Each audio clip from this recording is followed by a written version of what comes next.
Welcome back to GA Fan TV. My name is Aaron. Delighted to be joined here by Matthew Hurley from the GA Statsman podcast to run through all the weekend's club action in both football and hurling. Certainly a lot to discuss, a lot to break down. You obviously had Kilmacud Crokes registering their win in the Leinster Club Senior Football Championship, but at the same time obviously getting beat by Ballyhale in the Leinster Club Senior Hurling Championship. Big wins for the likes of Dunloy in Ulster, and obviously in the West, you had a big result there for Moycullen beating Thurles, and Ballygunner obviously winning the Munster Club Hurling Championship as well. So a lot to discuss, a lot to break down. Just a reminder, brought to you by Declan Kirby GA Star, the best children's GA book out there on the market at the minute. You can find it on Amazon, Easons, and all good bookshops. Matthew, what's the crack with yourself? I suppose mental weekend of GA, especially today. I mean, a triple header on TG Cahir, so a nice break from the World Cup, I suppose. I suppose it is, yeah, and it's funny actually. As we're speaking, England are absolutely, well, I wouldn't say hammering Senegal, but they're very comfortable. So thank God we had the GA on today. Thank God we had a brilliant game, especially that hurling game between Kilmacud and Ballyhale Shamrocks. Personally, I thought it was gone from Kilmacud at halftime, but they somehow nearly pulled it out of the bag. What a performance by them. The football games maybe a bit of a downer. The Munster final was good as well. So and a lot of stories as well. Mostly weddings, and the GA was cropping up a lot this week. So yeah, it was interesting weekend, very entertaining weekend, and can't wait to delve into it. 100%, yeah. Like you mentioned, obviously the Ballyhale Shamrocks Kilmacud Crokes game, and I suppose we'll start with the hurling action this weekend, because really there wasn't really much to discuss really in the football. Not a lot really to break down there. But yeah, as you mentioned, Ballyhale Shamrocks 222, Kilmacud Crokes 219. Definitely a half-time you wouldn't have predicted the game to be as close as it was. Like Ballyhale Shamrocks were absolutely cruising. I think at one point early on in the second half, they were leading by 14 points. For a team of the standard and quality of Ballyhale Shamrocks, you could only see this going one way, and that was a comfortable victory for Ballyhale. But Kilmacud Crokes, look, they fought to the end. Caelan Conway got himself a goal. They, rallied really, really late on, and maybe in the end, actually a little bit unlucky not to win the game. They were, yeah, in fairness. Like, I thought once Alex Considine scored that goal, the second goal, I thought Kilmacud were on the road back, but that second goal for Ballyhale killed momentum, really. Yeah, it was a big mistake from Eddie Gibbons, who did play well up to that point. But yeah, it was a difficult one to take for Kilmacud. But even in the last few minutes, when Ballyhale were hitting those wides, you were thinking, is this set up for Kilmacud? Could they cause the shock? Is the spirits with them?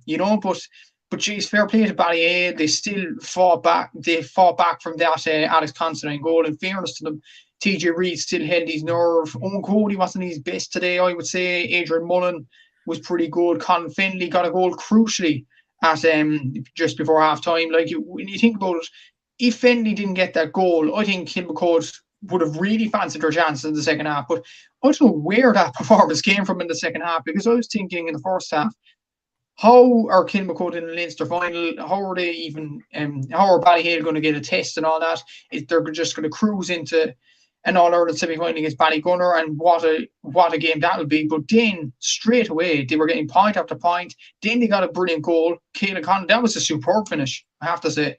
And Alex Considine, I was actually surprised at Ballyhale not having enough in defence for that goal as well. Nothing to take away from Alex Considine's brilliant finish. But it was just lackadaisical, really, for Ballyhale. And it allowed Kilmacud back into the game. But as I said, that second goal made all the difference, really. And yeah, Ballyhale, they did enough to get over the line. But yeah, Ballygunner will be a big test, but they'll have to do better now in the second half to beat Ballygunner in the semi-final. Yeah, 100%. Like, I mean, it was a crazy comeback. I know they didn't come back and to win or anything like that, but it just seemed like they were running at Ballyhale a little bit more, like taking a few more risks. Like, and yeah, Ballyhale, like, I do think they probably do have one or two defensive problems in there, because we've seen that at times in the Kilkenny Hurling Championship. Naas, cut through them at times in the first half when they played Ballyhale last weekend. So, like, there is defensive issues there, and I think for Ballygunner watching at home, the Ballygunner lads, like, they'll be looking and rubbing their lips and everything else, because I think they've got serious chance of doing serious damage to that Kilmacud Crokes defence or that Ballyhale Shamrocks defence, because you know, like they were cut open time and time again in that second half. And especially when you look at the forwards that Ballygunner actually have, like Patrick Fitzgerald, Pádraig Mahoney, Desi Hutchinson, all over the field, Mikey Mahoney, Kevin Mahoney down the middle. Jeez, like Ballygunner will be licking their lips. And even looking at the goal in the All-Ireland final last year, I know Harry Ruddle, it was a brilliant finish. But from Ballyhale's point of view, you're thinking, how did it transpire to that? How did he get up the field and how did he shoot from there? You know, so, there was issues last year and it's transformed into this year. Like the manager for Ballyhale actually mentioned pre-match that they were trying to brush up on the issues for the Naas game, especially in the first half. But it looks at the second half performance today, they didn't do that at all. Like Kilmacud, they only 3 points from play, I think, in the first half, which was pretty poor, and didn't threaten the goal very often, other than Fergal Whiteley, who I thought was absolutely superb in the first half, keeping Kilmacud in the game at crucial stages. But like in the second half, when the pressure was put on them and Kilmacud started up their game, Ballyhale were nowhere to be seen. Like Joey Holden was pretty good full back, but other than that, Darragh Corcoran was good going forward, not so much defensively. You look at the rest of that defensive line, and what actually kept them in it was the goalkeeper, Dean Mason. He made 2 superb saves, especially from I think it was before Alex Considine's goal. Actually, it was an outstanding save. It was going down near the bottom corner, and he just deflected it over for 65. It was a brilliant save. And then there was a save as well right towards the end of the game when there was 3 points in it. So he was the guy that kept them in it, and he was the main guy actually last year as well. So you have to wonder why he's not on the Kilkenny panel in a way, because he's an outstanding goalkeeper. So they do have that, D. Mason and Joey Holden, but the fellas around them, there's a bit of question marks there. The question is who go on Patrick Fitzgerald, because I don't think Joey Holden has the legs for it anymore. Darragh Corcoran, I think, is more. It looked today he was more interested in attacking. So we'll have to see now. We'll have to see in the next few weeks. But looking at the performance in the second half, particularly, I think Ballyhale will be worried about going to Ballygunner. Yeah, like, because even around midfield as well, I thought they really struggled, especially in the second half. Like I thought Kilmacud Crokes were getting a lot of joy in turnovers. They were winning a lot more sort of in around the middle, in around midfield. They were in, they were just getting those challenges in there, getting those blocks in and everything else. And, from a Ballyhale Shamrock's point of view, I mean, look, like, although they did sort of throw away the lead a little bit, you do still have to give them credit for finding a way to win. Albeit, as you said, like Keneally's long ball in there gets completely misjudged by Eddie Gibbons, who, has been very, very good for Kilmacud Crokes all year and has put his hand up to come into the Dublin team. It's, hopefully Micheál Donoghue doesn't have a case of recency bias seeing that mistake, because he's been absolutely brilliant all year long. But you do have to give them credit, because they managed to find a way to win it when they weren't at their best. And I suppose that is the sign of a great side. It is, yeah, when you think about it. And they don't want to show their cards, too early in the championship to Ballygunner either. Like Ballygunner, in fairness to them, haven't either. Like we'll talk about them in a minute against Ballyhale and them against the Piercing actually a few weeks ago. Ballygunner weren't that great either, especially in the first half. So it's going to be interesting going into the semi-final, because both sides, both superb sides, they haven't shown their real true colours yet. And this is the main thing about this. Maybe St. Thomas's and Dunnoy in the other semi-final have, but I don't think Ballygunner have, and especially I don't think Ballyhale have either. Like when you look at Naas cutting through them in the semi-final, like aside from Kildare, though, there's suspects to cut through a brilliant side like Ballyhale, like it's unheard of really. And I suppose maybe it's a tactical plan from the management team, like considering what happened last year. They were blitzing over everybody, and they put in a decent performance against St. Thomas's as well in the semi-final. And then the final, some parts of their tactics were found out and they lost it in the end. So maybe they're thinking, we won't show our cards too early in the championship and let Ballygunner decide the staying. So yeah, it's going to be interesting. Both sides haven't shown their true cards yet. So yeah, it should be a very interesting semi-final, and one that we're definitely looking forward to, and a week before Christmas as well, Aaron. So definitely one to get appetized over.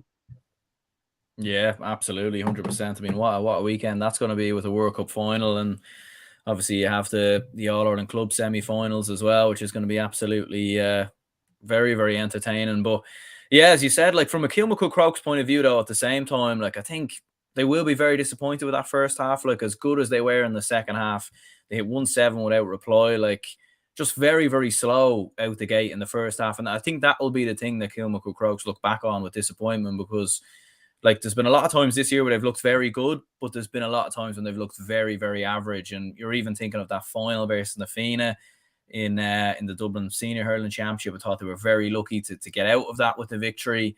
Even against St. Mullins at times, they looked a little flat, and although they were very controlled, it was far from perfect. So I'd imagine that's kind of the big regret that Crokes will look back on, is just finding a bit more consistency in their performance. Because, like if they had played like that from the get-go, I know Ballyhale played a lot better in the first half, but it would have made for a more even game, and who knows, maybe they would have come out on top then. Maybe so. Like, it's interesting with Kilmacud Crokes, because in the semi-final I thought they turned the corner against St. Mullins, because they produced a brilliant display over 60 minutes. But in this game, it was kind of the last quarter where they kind of just switched off, other than Fergal Whiteley, I thought. And like, they needed Oisin O'Rourke Freeze to keep them in the game. Like, the fact they only scored, I think, was 4 points. It was 7 points, or 7 or 8 points in the first half. Like, that's not going to win you games at all, especially when Ballyhale hit 114, 115 themselves in the same half. So, that's something they need to work on if they're going to improve. But I thought their second half performance was admirable, because a lot of people sitting down on the couch or watching Grove Park today would have thought, this game is done, I may as well switch over to France and Poland. But then, what a performance in the second half. It was absolutely incredible. No one expected it, but at the same time, the manager actually mentioned on TG Carr afterwards, maybe they had too much to do towards the end of the game, and that was the big difference in this encounter. Like, funnily enough, Fergal Whiteley, I don't think, scored in the second half, and he performed brilliant to keep them in the game in the first half. So, yeah, if they produce a full 60 minutes performance like they did against St. Mullins, particularly in the semi-final, and against Ballyhale as well, to be fair to them, in the quarterfinals, it's just a bit against maybe big sides. That's the problem with Kilmacud Crokes, if they want to take the next step towards greatness, really. So, I think they need to improve on that for next year. But up until then, one half isn't good enough to get you over the line, especially against a side like Ballyhale or against Ballygunner if they got through today. So, they have to improve. They have to produce a 60-minute performance, or else they're going to get nowhere, unfortunately, despite being outstanding in that second half. Yeah, like, you mentioned Fergal Whiteley there, and obviously there's been some other brilliant stars, as we've mentioned, with Kilmacud Crokes this year. Alex Considine's looked very, very good. Oisin O'Rourke's been brilliant. Like, you look at that and think, surely Micheál Donoghue, new manager, fresh ideas, he's going to want to bring a few of them lads into the Dublin team next year. I have to, but at the same time, the Dublin management didn't bring Sean Curry last year. I don't know why, to be honest with you. Look at the final. His final performance for the Fianna against Kilmacud Crokes. But yeah, they should be picked. I think Eddie Gibbons should be picked. Maybe, would you say Alan Nolan? Well, maybe he's a bit past it, I don't know, in goal. Like, I would say Alex Considine has to get picked, to be honest with you, to add a bit of pace. Oisin O'Rourke, maybe so, but then again, Donald Burke is probably the free taker for Dublin. But Oisin O'Rourke, in fairness to him, this season particularly, he's added more to his scores from play this season. So, like, you'd have to say he has put his hand up in regards to that. Fergal Whiteley's already there. You know what? I think the full back, Brian Sheehy, could put up his hand as well. I think he's an excellent player. He was playing cornerback today, and coincidentally played he was on the bench for the footballers as well. So maybe he could put his hand up for a selection as well. Caelan Conway, I was impressed with him in the semi-final particularly. So there's a load of players that they've staked a claim to go into the Dublin team. Obviously, Ronan Hayes is there already, and we know the quality that he has as well. So, I would have to say there's a load of them in the Kilmacud side. But then again, if Sean Curry didn't get picked last year, these players might not get picked this year. That's just the way it is. Maybe Micheál Donoghue or any Dublin manager must think they're just good at club and maybe not so good to take the next level to county. I can see that point of view, but maybe it's just worth trying them, especially for the league when there's no risk of Dublin getting relegated, in my opinion, anyway. So, I think they should try them for the league and see if they're up to it really for championship time. 100%. Yeah, no, I think there's been a lot of very, very good performers. So hopefully Micheál Donoghue does the right thing and puts a few of them in around the squad, because it would be great to see Dublin hurling a little bit refreshed going into the new year. In the other game, or I suppose another provincial final was in Munster, and that was obviously on the Saturday, and Ballygunner in the end, getting through Ballyhale by a score of 123 to 17 points. You had Porrick Mahoney in there with 10 points, Patrick Fitzgerald with 1-4. Ballyhale looked good at times with Tony Kelly very much keeping them in the game, but I did think all in all it was a very controlled and measured performance here from the reigning All-Ireland champions. And I suppose the goal of the first half for Patrick Fitzgerald was crucial. like what a time to get a goal in that half when actually I think Ballyhale were actually ahead of the point at that point, and Ballygunner needed something magic, and they got it from an 18-year-old. This guy is a starlet, Patrick Fitzgerald. He scored 3-9 now in the Munster Championship in 3 games. That's exactly an average of 1-3 from play a game. Like, Jesus, what a player this guy is. And you have to question. You were saying there's a load of Kilmacup players taking their claim for Micheál Donoghue. Does Patrick Fitzgerald stake his claim for Davy Fitz? I know he's 18 years of age, but this forward is so good. And him with Porrick Mahoney, Desi Hutchinson. Imagine that forward line in the Munster Championship next season. It'll be incredible. And Peter Hogan in there as well. So, Jesus, just add this guy, electric pace. And I've seen him in minor level as well, and for Waterford themselves. And he's an incredible hurler. Very good hurler, and very pacey, gets goals at the right time, gets scores at the right time, and he's coming for this Munster Championship campaign, maybe under a bit of pressure, considering I'd say he's in doing his leaving cert right now. Maybe he's in 5th year, I'm not sure, as an 18-year-old now, but he's incredible. He's an incredible talent, and award on Tony Kelly as well. What a performance, especially in the first half, keeping Ballyhale in game 8 points in the first half. And the scores he was getting all over the field, they were absolutely incredible. I'm not sure, did you see the tweet, Aaron, about Tony Kelly? Some guy on Twitter trying to stir the pot a small bit, saying Tony Kelly can't stand up when counted in big games and stuff like that, knowing they lost the game. And I'm like, geez, he's trying to get likes. Seriously, Derek Lynch was saying as well, tell me you know about her, know nothing about hurling without telling me you know nothing about hurling. And there's proof. There's your case in point. It was just a attention-seeking tweet, but some brilliant performances on the day, and some daft tweeting as well. So a whole load of action in regards to that final. Yeah, I think that's just one of them things, unfortunately, in modern society. I think anytime someone's really, really good at something, there's just a certain amount of people that love to hate. We've seen this in all sports, really, in all walks of life. Unfortunately, that just seems to be a thing. Obviously, completely no substance to it whatsoever. You look at Tony Kelly's record down the years. I mean, you only have to look back at that Munster final last year when he scores that point down near the sideline in literally the last minute of injury time. If that's not a clutch player, then I don't know what is. And maybe for those people, they should just go and watch golf or tennis or something of that nature, that way. But yeah, as you were saying there about Patrick Fitzgerald, I mean, as you said, he looks a serious star, and 1-4 in this game, and as you said, averaging 1-3 throughout every game in the Munster Championship. It is a bit of a conundrum, isn't it, though, with Davy Fitz next year, because we've seen this sort of in the past with some players where they look so good that they nearly warrants just skipping under 20 level. David Clifford's a player that springs to mind. He was so good that they decided, you know what, he's not going into under 20, put him straight into the seniors and see how he does. I'm not saying Patrick Fitzgerald, at his level of hurling is going to be as good as that, but at the same time, it definitely is a bit of a conundrum there, because you want to keep his development, you want him to get game time, and obviously you have this rule where I think it's if a player plays in the senior championship, he can't play in the under 20 or vice versa. So it is a bit of a conundrum there for Davy Fitz. I suppose it is. I actually remember Jake Morris playing in the senior semi-final against Wexford, and then the same year scoring an under 20 goal against Cork. So maybe that rule isn't there for hurling. I'm not entirely sure now, but or maybe it's if he plays in the under 20, he can't play at senior. I don't know what it is, but something like that. But it's a bit weird, yeah.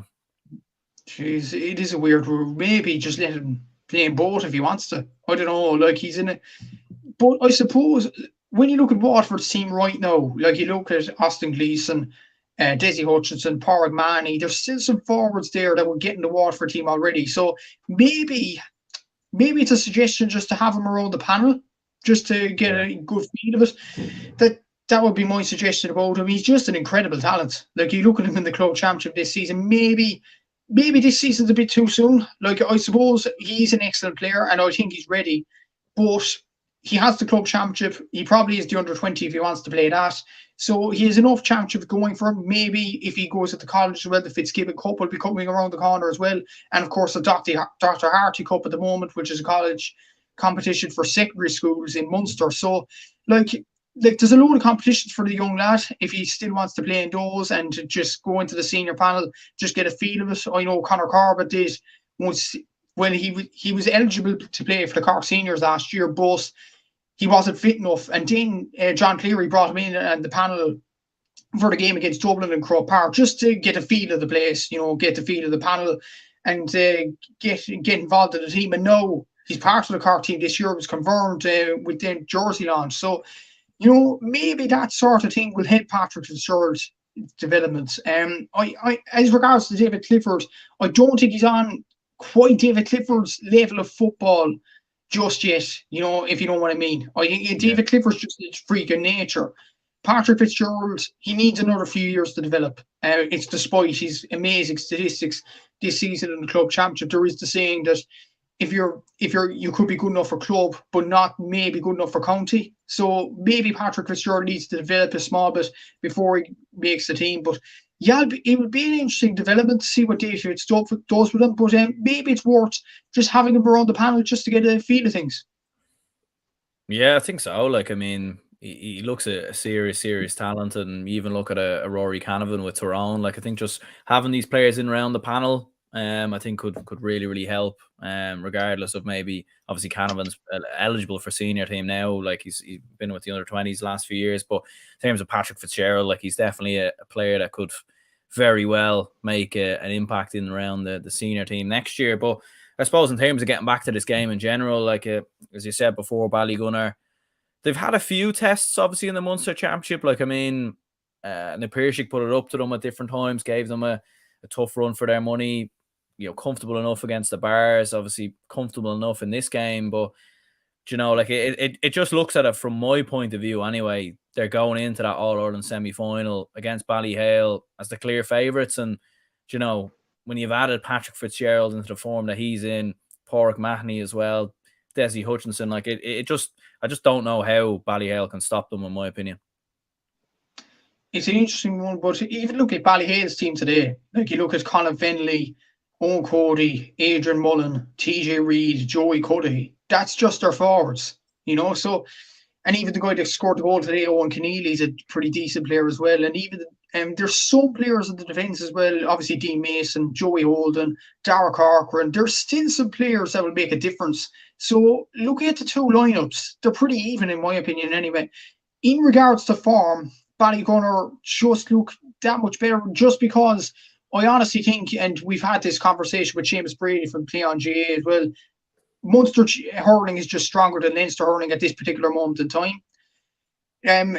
Proved by the fact we did our Railway Cup teams and stuff like that. And even the fact Ballygunner got over that in the Piershig test with a load of Limerick players. But Ballygunner could have folded at half-time in that particular game. And they could have folded against Ballyhale when Ballyhale were going further and further in front with Tony Kelly at the helm there. But they still stuck at it. That was the main thing with this Ballygunner team. Even in the final, I think against Mount Sion put it up to them. And they're side with Austin Gleeson in there as well. So I think the fact Ballygunner had tougher challenges and they got over those tougher challenges when most people would say they're in real trouble here is a great sign of a team. And I suppose that will have them in good state before the semi-final here. Like Ballyhale, yes, they got over the line against Naas, Kilmacud, all them teams, but then there's the argument. Naas are from County Kildare, who aren't really a hurling stronghold, no offence now. Kilmacud, like, they're concentrating more on football as well as that. So, like, there's an argument there as well. So, my argument probably, and this will strengthen Ballyhale, a case for Ballygunner to win it, is they played much stronger teams than Ballyhale have and have looked more impressive in doing that. So that's why they'll probably go in his favourites. I haven't seen the odds now on Paddy Power. I probably will do so tonight. But yeah, it should be an interesting game. I still think Ballyhale have outstanding players, but I do get your point that Ballygunner are probably going to this final, on better form and knowing how to win games.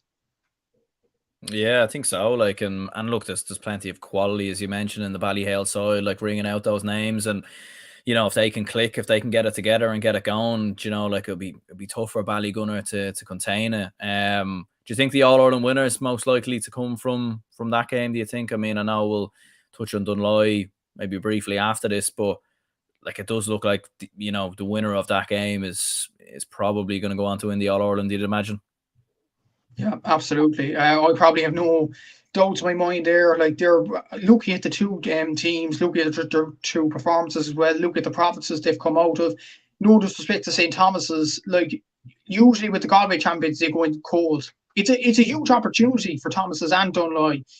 Dunloy was a brilliant win, and it is a brilliant opportunity to get there. But like, I don't see Ballygunner or Ballyhale being beaten. They're two outstanding sides, and they're mostly like inter-county sides, the both of them. Like, you couldn't say that really about Thomas's. Maybe about Dunloy you could, but at the same time, when you look at Antrim's performances in the hurling championship over the last few seasons, like they're not that great when you look at them, the inter-county side especially. So yeah, you'd have to imagine that Ballygunner or Ballyhale will win it, and undoubtedly Paddy Power or many other betting sides, they'll be the odds-on favourites to win it, either one of them two. And I'd probably say Ballygunner are the favourites, but again, I haven't checked it yet. But yeah, it still should be interesting to see who gets to the final between Dunloy and St. Thomas's. So it's a very good opportunity for both.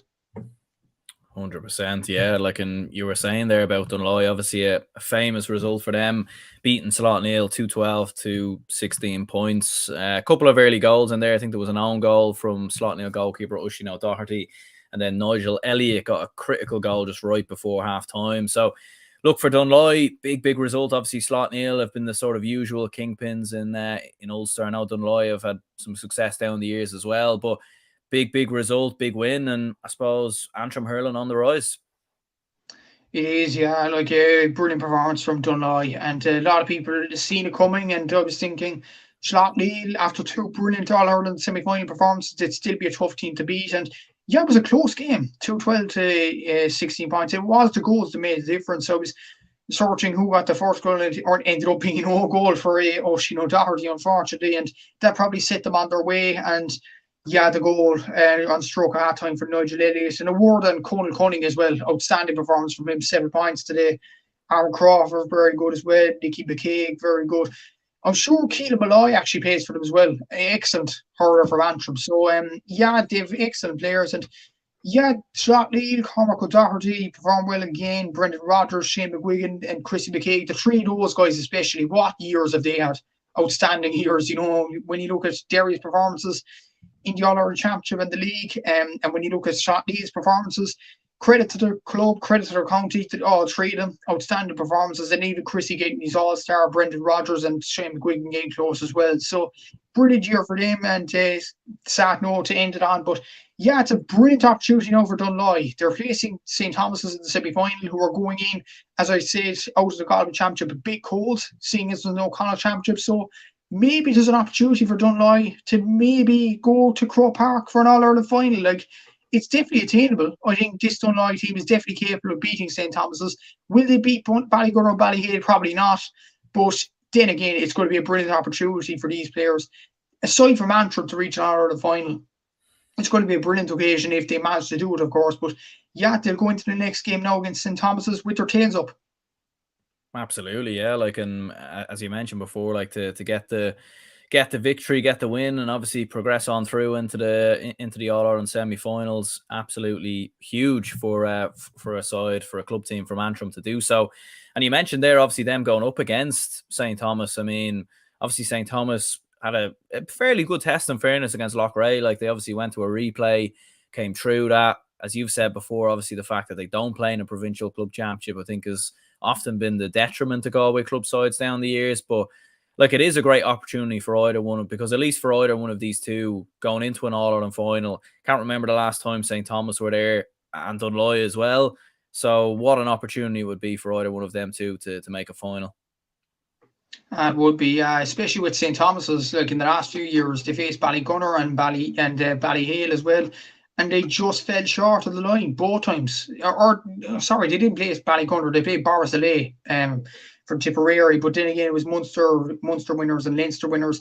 But this year, it's a good opportunity for them to come up against Dunloy, who are still no pushovers. Like, they're a good side, but you have to imagine it's a big opportunity for St Thomas's. And if they miss this boat, you're thinking, when are they going to get to an All-Ireland final, So judging by that, it's a big opportunity for St Thomas's. I'd have to say, as early as this, St Thomas's are probably favourites for the game.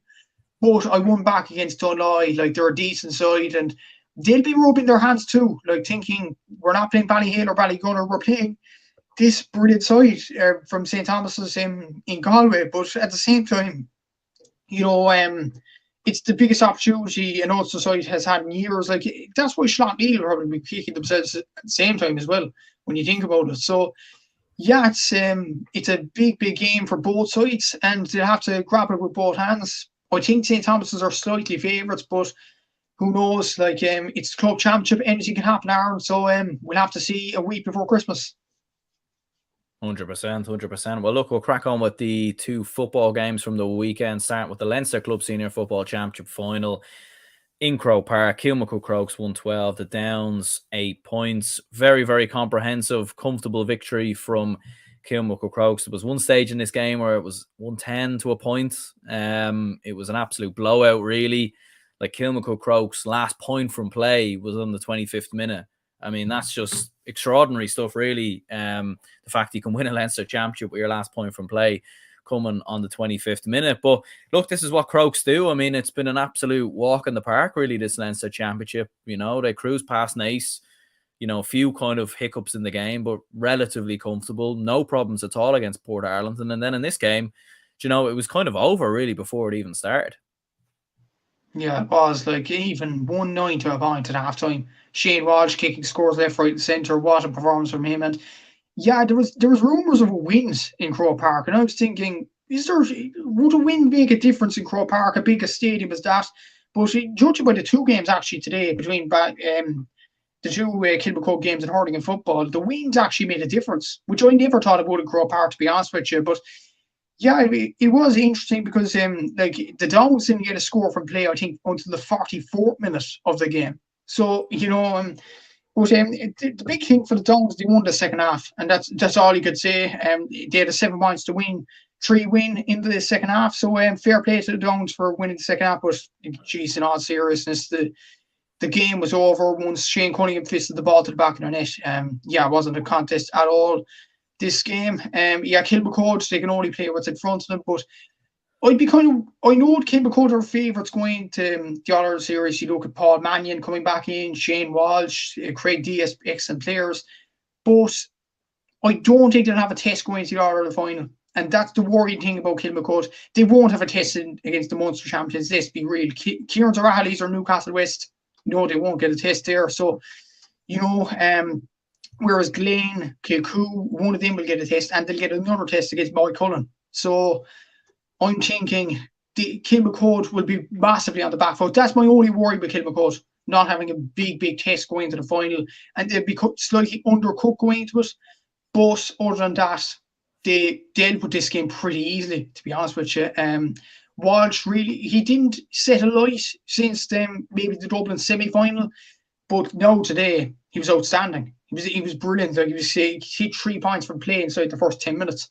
I mean, that's insane. He's an absolutely incredible footballer, and to have him at your disposal and Paul Mannion to come back, it's incredible.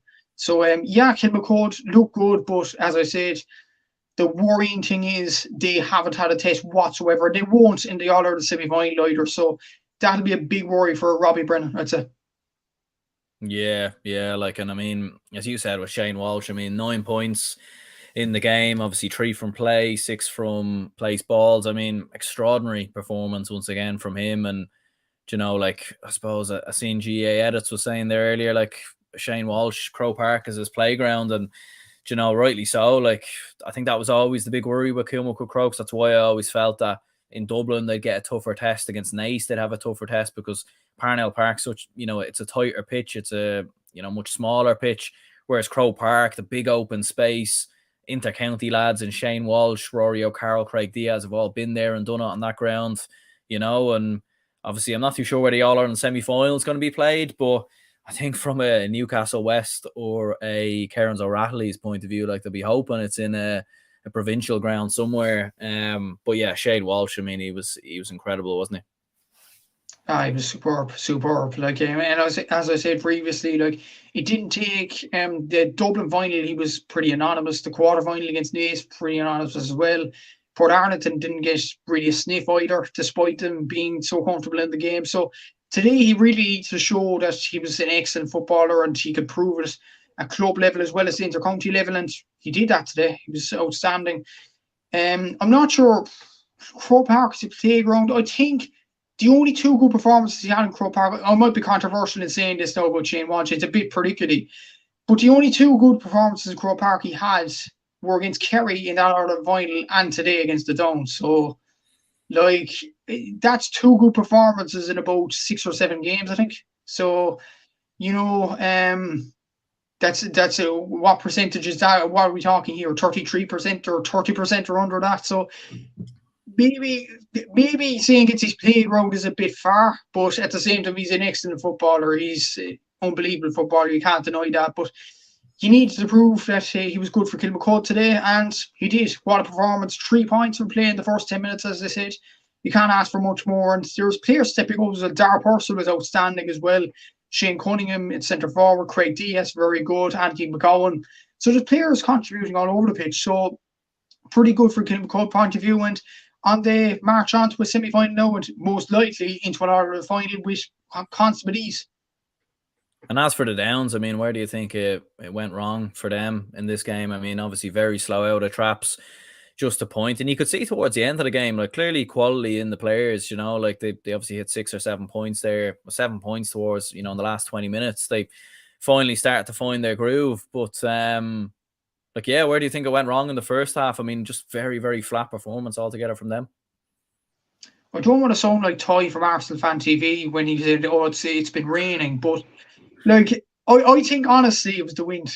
It really was the wind, I thought, because when you look at it, Ballyhale performed well against the wind in the first game. Kilmacud did the same in the hurling. Kilmacud, the football, performed poorly against the wind in the second game, in the second half.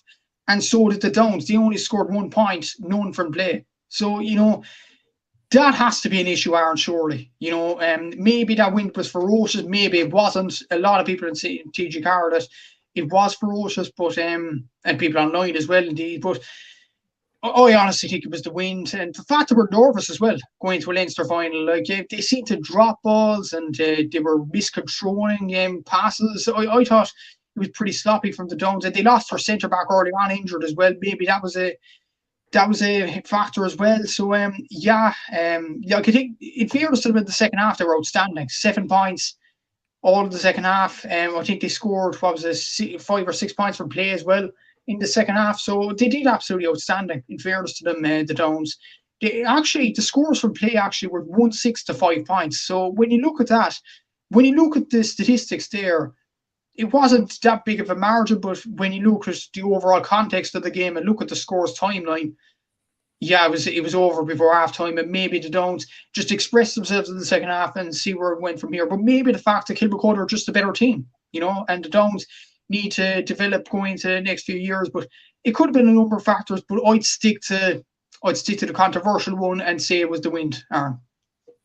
Yeah, I mean, in fairness, I probably would agree with that. Like, I do think, the weather, it's been fairly nuts in Dublin today for some reason. I think we've gotten the western weather that they normally get in the west. Like, I went out to get a coffee earlier and I only went out for 2 minutes and then mission abort, go straight back to the HQ, because the weather was certainly fairly bad. But yeah, it did take the Downs 12 minutes in the second half to get going, and that's the only thing. I think the weather definitely did play a part, but I don't think maybe it was the full factor to the game. But Another game in football to discuss was the Connacht Club Senior Football Championship. I called this the Munster Football Championship earlier in the match reaction for some reason. I don't know why, but it is the Connacht Club Championship. And Moycullen getting the victory, 13 points to 6. Probably not the greatest spectacle, if I'm being honest. But look, Moycullen done what they needed to do, and they're into the All-Ireland semis.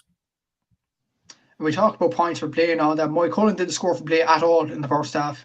That's incredible. Daisy Keneally got all their points, and the fact they got 9 points for play in the second half. Maybe the wind was ferocious up in Galway, which it usually is. That's what I thought, but someone in the commenters said it wasn't. So I don't know. Yeah.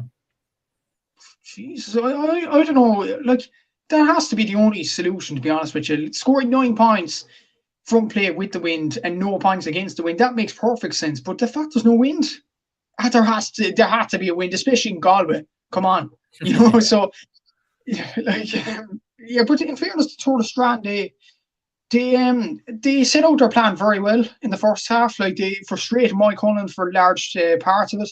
The full forward, I think his name was John Kelly. He performed excellent. Liam Gahan, in fairness to him, excellent footballer. I have to say, 3 points from play, and I think Tour de Strand scored all their points from play. So that's the thing about Moycullen. That's the thing that they'll take from this game. Looking at it positively, they were very disciplined in the tackle, and they didn't allow much freeze. So Tour de Strand weren't allowed really to take freeze in this game, much freeze. But a lot of people were saying Tour de Strand were a lot defensive, and I could see why. Like, they had to be defensive. That was the only chance they were going to win the game. But to be honest with you, Aaron, looking at this game early on, it was dire. I know Moycullen performed well in the second half, 9 points for play, brilliant, but there was just nothing in this game. There was no spark about it. Maybe it was paid in Salt Hill. I don't know what is the issue with this, but like, it was a pretty dull game of football. But Moycullen won't care. They won't give an iota. They're into the All-Ireland semi-finals, and a lot to improve on as well. Like, against Strokestown to the extra time, there was a bit to improve on in that game. I think in this game they did as well as they could. I thought they were pretty good, but in fairness to Tour de Strand, they performed excellently. But they'll go into the All-Ireland semi-final now, Moycullen against the Ulster champions with their tails up, and nothing to lose really, because a lot of people are fancying Kilcoo or Watty Graham's Glen to win it. So, like, Moycullen will be going in as real underdogs. I don't think they'll relish that tag. Yeah, no, I think so as well. Like, and I think, like, watching this game, like, there probably just was a real lack of quality, maybe. Like, when you look at it, I think Peter Cook was really, Paul Kelly, Sean Kelly, obviously Desi Keneally a little bit as well. Like, they're only kind of notable players of an inter-county sort of standard, if you say so. Obviously, maybe a few on the Tour Strand side, and maybe a few might sort of be in around the panel this year. But like, generally, I just felt like there was a real just lack of quality in the game. And there was, even like we talked about the Downs dropping balls, and the control wasn't there. It was evident for both sides today. I don't know what it was. Was it the pitch, or was it just badly manufactured Gaelic football gloves? I don't know what it was today. So, like, it was interesting to see. I think it was intriguing when you think about it, because the game wasn't the melting pot. It wasn't like Kilmacud and Downs where the game was over within 2 or 3 minutes. But, like, at the same time, the quality, I don't know what it was really. I think Moycullen would be thanking their lucky stars that their next game isn't the new year. It's in January against the Ulster champions. So at least they'll have time to prepare for that. But this game will not go into the history books at all. I suppose when you look at the statistics for Moycullen, you'd be impressed. But if you actually watch the game on TG Car, I don't think you'd be impressed with this performance whatsoever. But they'd have, I'd say, a month to prepare now for an All-Ireland semi-final. So they have plenty of time to rectify the wrongs. 100%. Well, I suppose before we finish up then, what was your club moment of the week?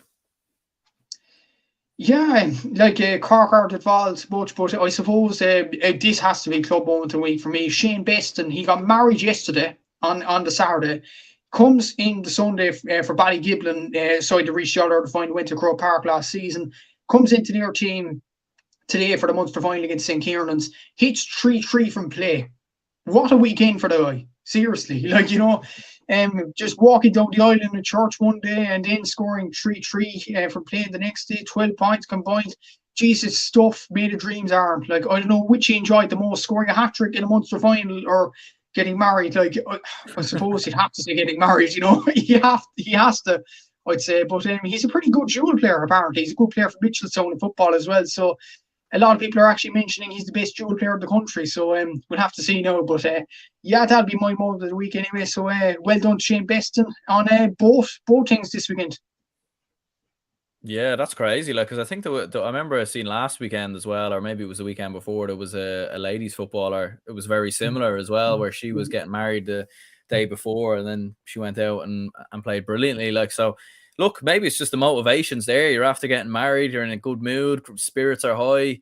You go out onto the football pitch. I've nothing to lose now. I'm married. I think she scored 7 points as well. So brilliant performance by her. And she came in a helicopter. My God, like, that's commitment.